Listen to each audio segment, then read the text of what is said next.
What's up mga kapuisit? Karong adlaw kay mao na jud niya among ginahulat. Kaya nga no, karong adlaw kay mag-house tour na kita.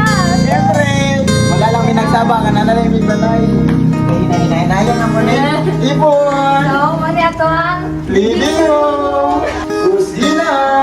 Grabe! Wala kami nag-expect na. Makabalik na dyan mo yan.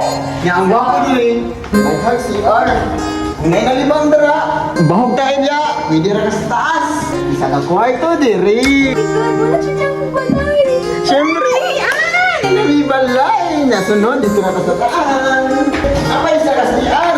Walang ginainom tunay tayo sa baba. Pwede ra ka malibang sa taas. Dapat sa CR. Hindi kayo mga igsuon kaya o mga ig-agaw. Kaya no? Tagan kay tagidaanan. Muna nga itong guest room. So, if ever nga na aming mga bisita, dali na mo sila patulungan. Siyempre ang pinagalas kaya ang master bedroom. Grabe na po, grabe na ako. Hindi na ako kamlang dre. Basta naisip tayo eh, kung kalibangon ko eh. Gusto ko malibang. Unsa inyong na-feel nga na jud mo yung sariling balay? Among na-feel kay wala.